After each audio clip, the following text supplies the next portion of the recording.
students, today we are going to discuss on the division Spinophyta.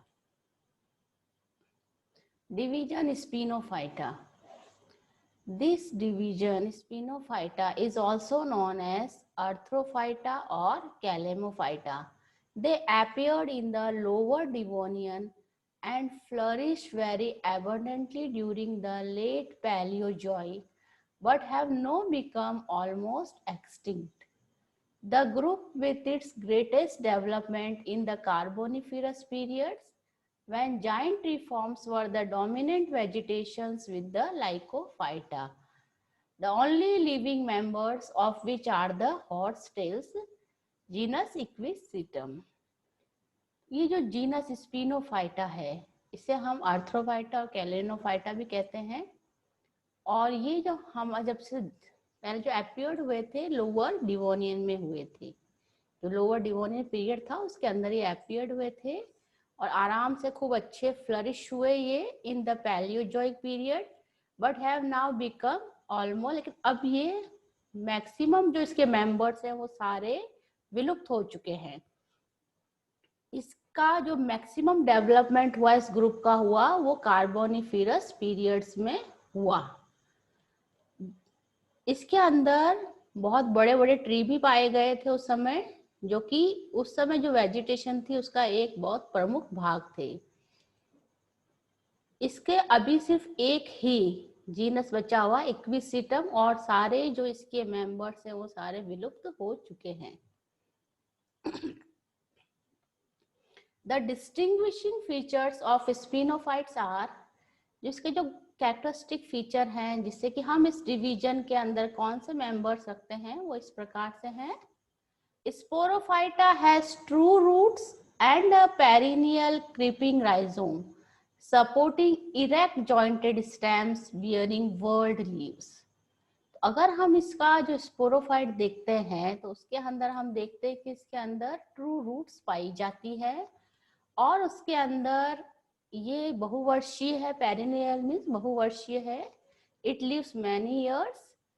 It is having rhizome, creeping rhizome, which is having jointed stems, and whorled leaves are arranged in a leaf, in a whorl. So here you can see this is the equisetum. Here you can see this is a node,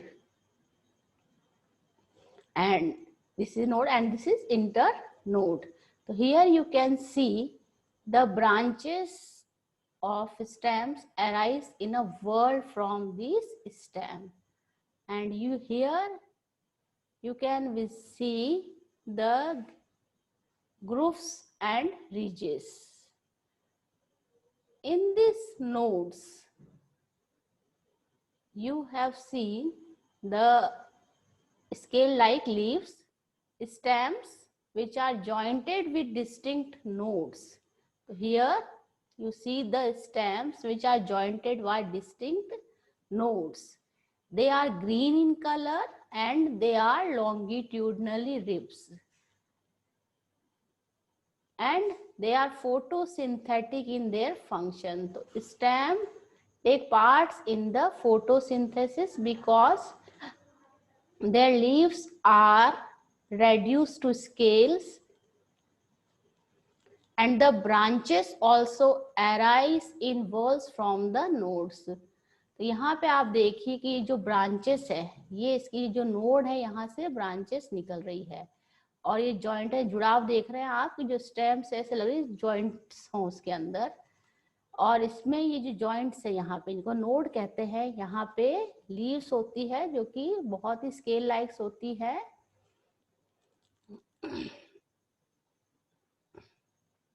Both protostele and siphonostele without the leaf gaps, some with secondary thicknings.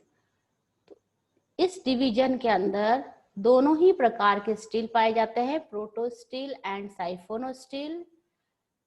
जो steels है protostele और साइफोनोस्टील, इनमें जो steel है उसके अंदर leaf gaps नहीं पाए जाते हैं, क्योंकि इनकी जो लीव्स होती है वो बहुत ही छोटी होती है और इनकी जो ब्रांचेस है वो भी आप देख रहे हैं कि जो नोड्स है वहीं से इनकी ब्रांचिंग हो रही है। तो ये डायग्राम है इक्विसिटम का। तो उसमें दो तरह की ब्रांचेस है, ये एरियल ब्रांचेस हैं और ये जो वेजिटेटिव है और ये रिप्रोडक्टिव ब्रांचेस हैं। तो इसमें आप देखिए जो ये ब्रांचेस है जो कि इसमें की क्लोरोफिल नहीं है, इसके ऊपर स्ट्रोबिलस है, this is fertile stem and this is sterile stem. तो this is node, in between two nodes this region is known as the internode. Here you can see at the node leaves which are very small in size and whorled branches. Branches are, these are branches and branches are arranged in a whorl. एक चक्कर की भांति ये जो branches है इसके node पे arrange होती है। Leaves scale like greatly reduced and borne in the whorls at the nodes of the aerial stem or its branches. The leaves are short-lived and are usually united to form a sheath around each node. तो ये जो leaves होती है ये सारी arrange होती है और एक वॉल बनाती है इसकी नोड की चारों तरफ और हाईली रेड्यूस्ड होती है और ये एक शीट बनाती है नोड के चारों तरफ यूनाइटेड होके। और ये जो लीव्स होती है कुछ ही समय के लिए जीवित रहती है। Sporangia are produced on usually peltate structures called sporangiophore, arranged in whorls on terminal strobilus or cones. तो ये जो स्पोरेंजिया है, यहाँ पे हम देख रहे हैं ये स्पोरेंजिया है। ये जो स्पोरेंजिया है ये हम देखते हैं स्ट्रोबिलस के अंदर बनते हैं स्पोरेंजिया। तो ये स्ट्रोबिलस है, तो ये स्ट्रोबिलस का एलएस काटा है। तो एलएस के अगर हम काटते हैं तो हमें इस तरह से इसकी स्ट्रक्चर दिखाई देता है। तो ये है जो स्पोरेंजियोफोर्स हैं, ये स्पोरेंजियम और ये पैल्टेडिस और उसकी स्टॉक को मिलाकर हम इसे बोलते हैं स्पोरेंजियोफोर्स।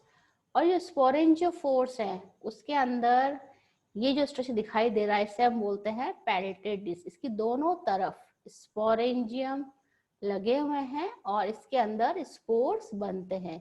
ये सारे स्पोर्स कैसे होते हैं? Homosporous.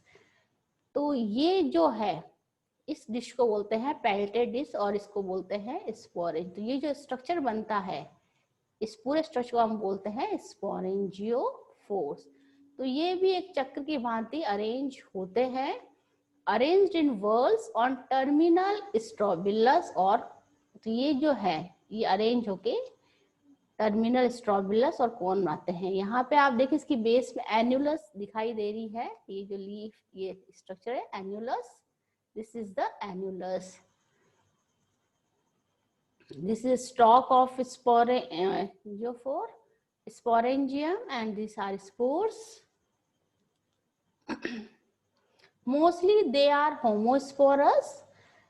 The living genera Equisetum is homosporous, but some extinct forms were heterosporous. तो जो जातियां जो इसके मेंबर्स हैं जो विलुप्त हो गए उसमें से कुछ heterosporous भी थे जिनमें कि they were having two types of spores, while in the living genera such as which is homosporous, Equisetum is homosporous. In Equisetum, all the spores are of same size. There are no variations in the spores. Anthrozoids are multiflagellated. Gametophytes are exosporic and green. So gametophytes are haploid structures. They are formed from the spores, outside the spores, and they are independent. ये बाहर बनते हैं spores के और जेमिनेट होके, और ये जो गैमेटोफाइट्स है ये अपना भोजन स्वयं बनाते हैं। इनके अंदर क्लोरोप्लास्ट होता है तो इसलिए इसको क्या बोलते हैं हम लोग, एक्सोस्पोरिक है और ये ग्रीन होते हैं कलर्स के अंदर। Embryogeny is exoscopic in living species. Division sphenophyta is divided into two classes, Sphenophyllopsida and Calamopsida. Class Sphenophyllopsida is having only one order, Spinophylales, while class Calamopsida is having three orders, Hyaeniales, Calamitales and Equisitales. Order Sphenophyllales are divided into two families, Sphenophyllaceae and Chirostrobaceae. In the order Hyaeniales, there are two families, Protohyaeniaceae and Hyaeniaceae. In the order Calamitales, there are two families, Asterocalamitacea and Calamitaceae. In the order Equisitales, there is only one family, Equisitaceae. Class Sphenophyllopsida. This class, represented by fossils, only include one order, Sphenophyllales. तो ये जो और class है स्फिनोफिलोप्सिडा, इसके अंदर सिर्फ एक order है स्फिनोफिलिल्स। इस ऑर्डर की जो कैरेक्टरिस्टिक फीचर है, the first appeared in the upper Devonian and persisted until the lower Triassic, remains of stems as well as of being referred to the genus Sphenophyllum.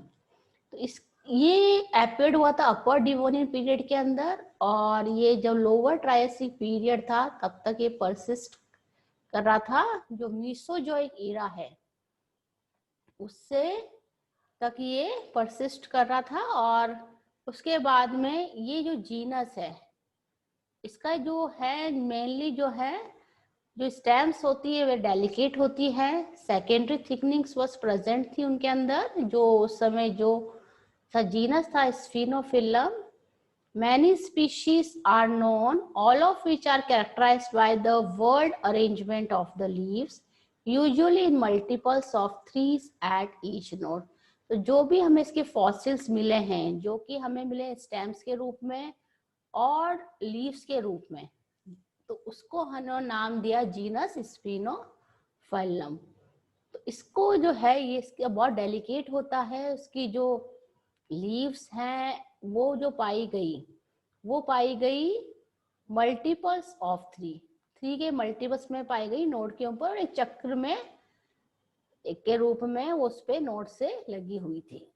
Strobili mostly homosporous, occasionally heterosporous. Maximum जो इसके अंदर जो पाया गया strobili वो homosporous था।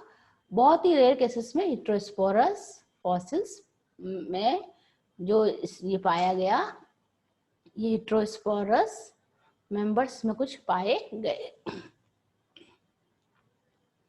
Order स्फिनोफाइलेल्स के अंदर जो दो फैमिलीज हैं, स्फिनोफाइलेसी और चीरोस्ट्रोबेसी। स्फिनोफाइलेसी में जीनस है वो है स्फिनोफिलम, स्फिनोफाइलोस्टेकाइस, बोमेनाइट्स एंड इवियोस्टेकिया। फैमिली चीरोस्ट्रोबेसी में है, चीरोस्ट्रोबस जो जीनस है वो पाया गया। इसके अंदर हम लोगों को जो अभी तक जो जनरा पाए गए हैं वो 4 है, और इसके अंदर एक सिंगल जीनस अभी तक हमें मिला है। ये सारे फॉसिल्स है, इसमें कोई भी लिविंग जनरा नहीं है। Chirostrobus from the lower Carboniferous of Scotland was a large cone.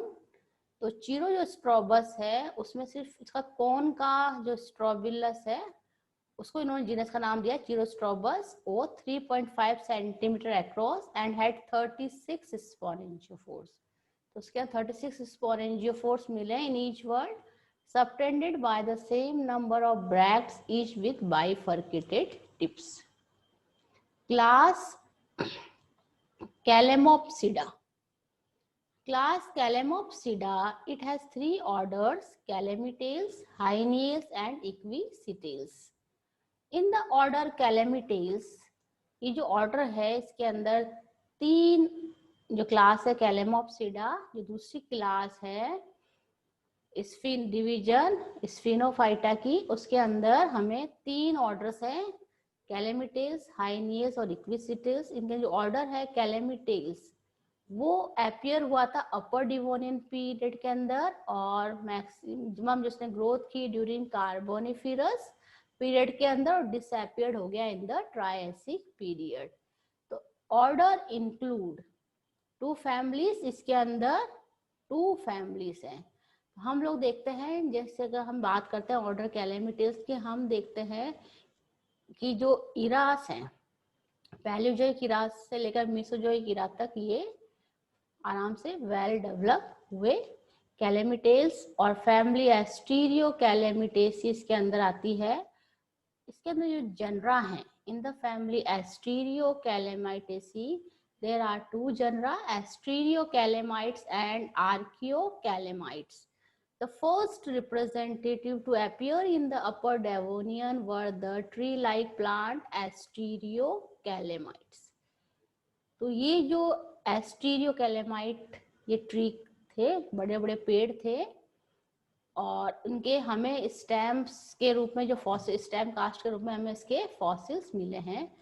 Asteriocalamites had woody stems up to 16 centimeter in diameter, strongly grooved on the outside, with the grooves continuing through successive nodes. The leaves up to 10 centimeter long were involved at the nodes and forked many times dichotomously. तो अगर हम इसका जो एस्टीरियोकैलेमाइटेसी के जो genus देखते हैं, तो इसके अंदर जो एस्टीरियोकैलेमाइट्स था वो एक पेड़ के रूप में था। उसकी जो स्टेम थी 16 सेंटीमीटर की चौड़ाई थी, और उसके बहुत सारे बाहर से आउटसाइड में उसके बहुत सारे उभार थे, और उसकी जो लीव्स थी वो 10 सेंटीमीटर तक लंबी थी, और वर्ल्स जो नोट्स उस पर लगी हुई थी, और उसको उसमें पार्टीशन फोर्क दो भागों में बटी हुई थी, और उसको हम ये डाइकोटमसली ब्रांचिंग उसमें लीव्स में देखी गई।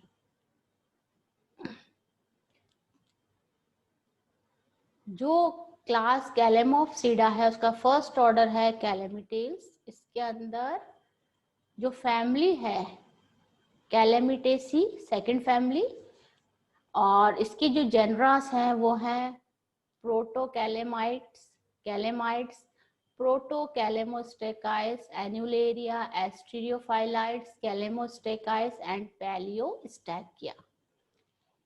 कैलेमाइट्स जो कि एक फॉसिल है, ये उस समय जो कैलेमाइट्स की पिक्चर है कि जो कैलेमाइट्स था कैसे दिखाई देता था। तो कैलेमाइट specimen, it had height of 30 meter with hollow trunks, was up to 30 centimeter.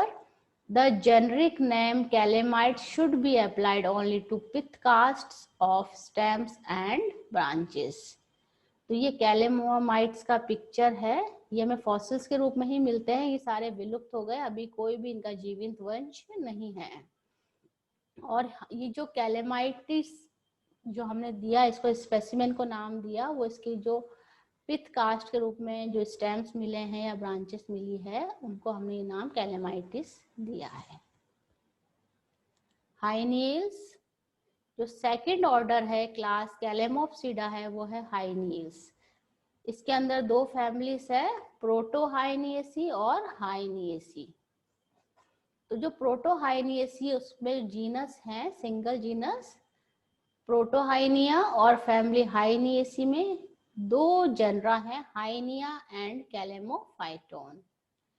हाइनियल्स are smally shrubby fossils represented by three genera, hyenia, कैलेमोफाइटोन।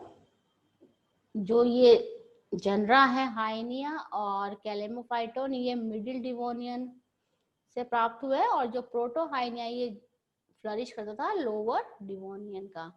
ये सारे जो हाइनियल्स थे जो मिले हैं सारे होमोस्पोरस है जो इसके मेंबर्स हैं, they may have been secondary thickenings, और उनमें कुछ में जो मेंबर्स में सेकेंडरी थिकनिंग भी देखी गई है। जो थर्ड ऑर्डर है इक्विसिटिल्स, इसके अंदर सिंगल फैमिली है इक्विसिटेसी, और दो जनरा है इक्विसिटाइड्स एंड इक्विसिटम। ये जो इक्विसिटाइड्स है वो एक्सटिंक्ट है, विलुप्त हो गया है, और जो इक्विसिटम है सिर्फ सिंगल जनरा जीनस है जो कि लिविंग है at present. They appeared in the Upper Devonian and reached their greatest diversity in the Upper Carboniferous. Most of them disappeared during the Permian, but one alive today belong to the single genus Equisetum, and of this only some 25 species are known. ये जो इक्विसिटल्स थे ये appeared हुए थे अपर Devonian में, और ये अपनी ग्रेविटी डाइवर्सिटी जो पाएगी वो पाएगी अपर कार्बोनिफेरस में, और इसके बाद में ये डिसअपियर होना स्टार्ट हो गए, और परमियन में ये मैक्सिमम डिसअपियर्ड हो गए। लेकिन अभी सिर्फ इनका एक ही जीवित वंश है जो कि है इक्विसिटम, और उसकी अभी 25 स्पीशीज हमें all over the world identify हुई है। This is the picture of Equisetum urvens. Thank you.